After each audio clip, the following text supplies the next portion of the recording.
Hey, what's up, you dirty fucks? I'm back. So last time we chit-chatted, we went over a series that I hold dear to my heart, the Dead Rising series.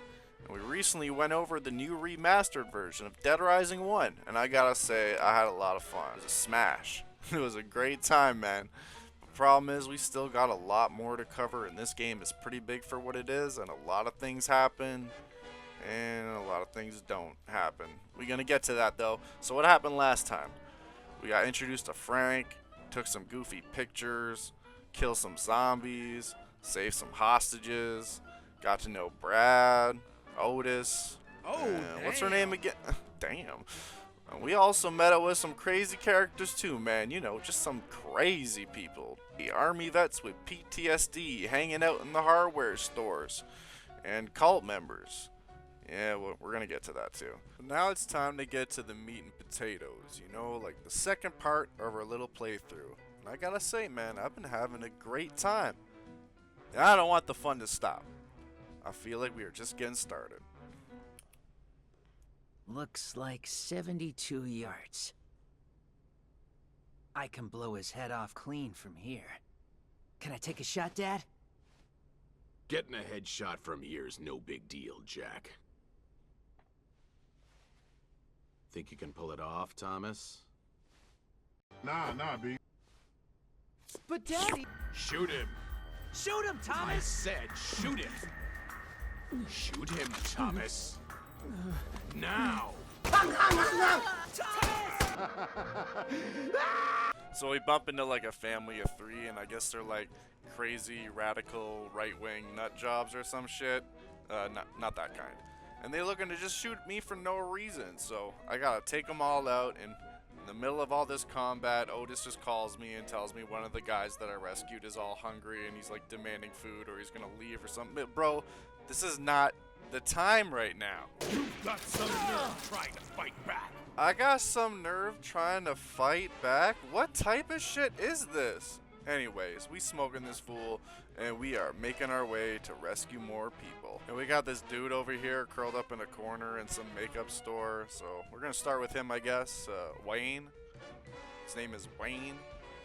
Alright, and then we got this other dude, this old dude. He's just hiding in an antique shop, and he didn't even want to come with us to start it off with, so I had to kind of convince him, you know, just sweet talk him into joining the crew, per se. Catch is I had to carry him around though because he's old, and you know, he's just old.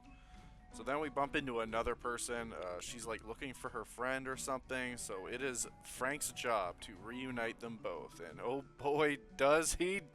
This man needs to be stopped immediately.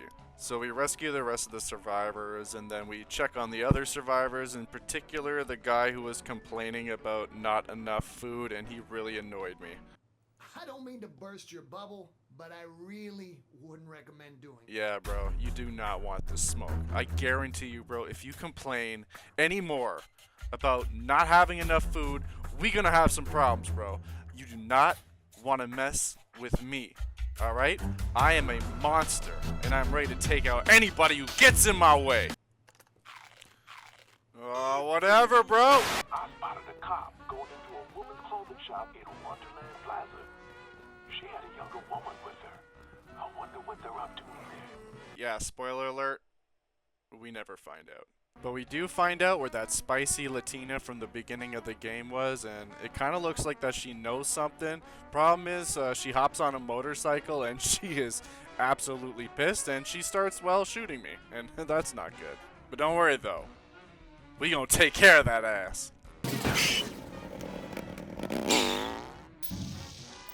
Oh, what the fuck? Okay, maybe the second time we end up taking that ass. So she ends up crashing her motorcycle, and we're able to subdue her so she can give us the information of why there's so many zombies in this town. And she pretty much tells us that she has a brother named Carlito, who's some sort of disgruntled activist who somehow or another got his hands on this crazy zombie virus. So he's pretty much using it as a message to send to the world by infecting a bunch of people, you know, ultimately killing them. And you know what? This guy is a pretty sick bastard. Antonio Banderas is a little crazy. Then she tells us her name is Isabella, and if we want some more information of where Carlito is, we'll have to pretty much kill some time and go meet up with her later, I guess. And you know what? That sounds like a good idea. Let's get it in.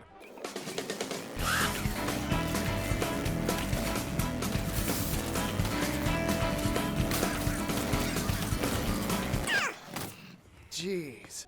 Anyway, so we end up meeting back up with Isabella, and she's like automatically getting attacked by a zombie. But do not worry, guys.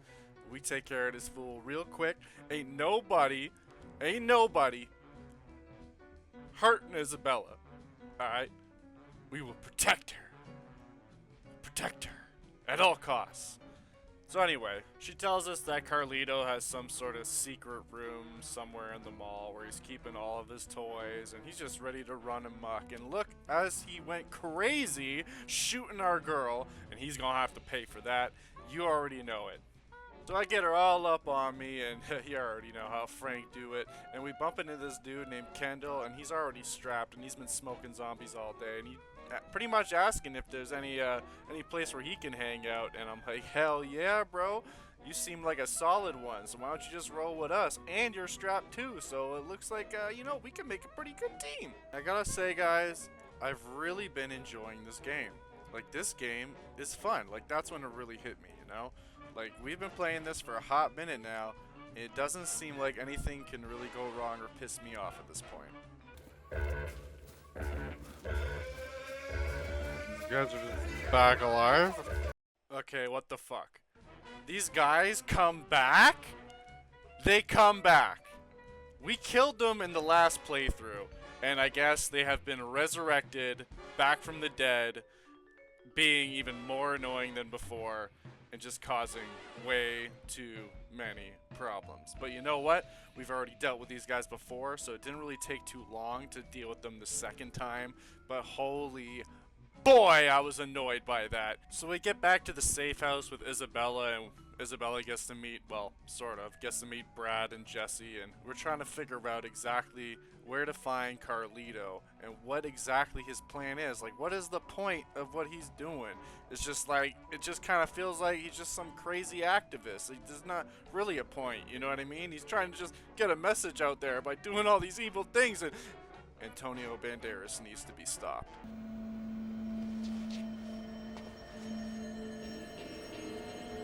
What's he after? What's his ultimate goal? I don't know. Yeah. So we end up hitting the road once again. You know, let's kill some time. Let's kill some zombies. Let's explore a little bit. I don't know. There's a little mission that we gotta do. The old guy that I rescued earlier, he wants like a bottle of wine or something. So we pretty much, that's pretty much all we gotta do. So, and then we make our way back through all the zombies again, and we bump into like 3 more survivors. And I gotta tell you, boys, I am the king of rescuing survivors. Now, I don't think I rescued everybody in this playthrough, but I must have got at least 99.9%, okay? I bet even that machete guy was just a nice old man before all this happened. Don't worry. We are so proud of you. Oh man, why you gotta do that? Why? So anyways, we got Isabella back at the safe room, and Brad's just trying to get some answers out of her, and she's saying that the town was under some sort of U.S. experiment, you know, some super secret shady shit. And Carlito was like getting hands on his virus, and now he's looking for that old guy who kind of took part in... I don't even know, bro. I don't even know. Seriously, I don't. Whatever happened to that old guy? Oh my god! This guy just popped out of nowhere, and he's attacking everybody. Brad, do something. Oh no, you cannot let him get to Jesse like that. Wait, that is her name, right? Don't you touch her, bud. Oh, now he's convulsing on the ground. That was a heavy kick, bro. That was like a hefty soccer kick right to the face. And he's dead. Okay, Frank, just kill the senior.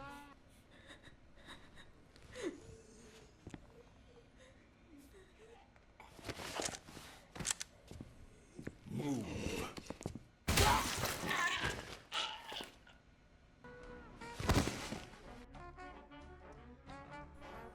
What the fuck is this?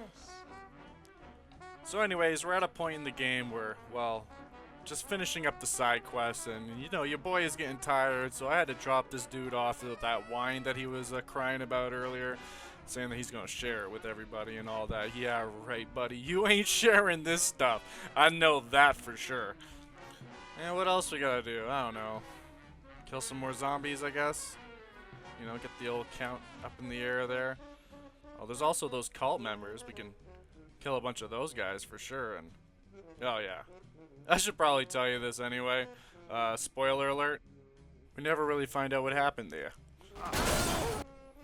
So then I make my way to the place I wanted to go, and before I wrap it all up and shut down the computer and hit the old hay, I wanted to check out the weapons store. It's the only place I haven't checked out yet, and I needed more weapons, so, you know, it kind of made sense at the time. So I walk in this weapons store, and there's like 3 people there, and they just start shooting me, even though I'm clearly not a zombie. I mean, look at me, I'm wearing a Mega Man helmet. So I was debating, should I shoot back or not? I decided I should just bounce. Let's get out of here. And then I leave, and then they call me back in. So then I walk back in, and they just start shooting me again.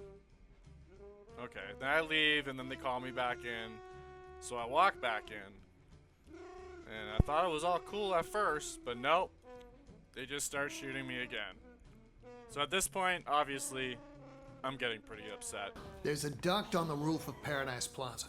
It's a straight shot to the security room from there. Sounds fishy to me. Okay, that's it. I've had enough.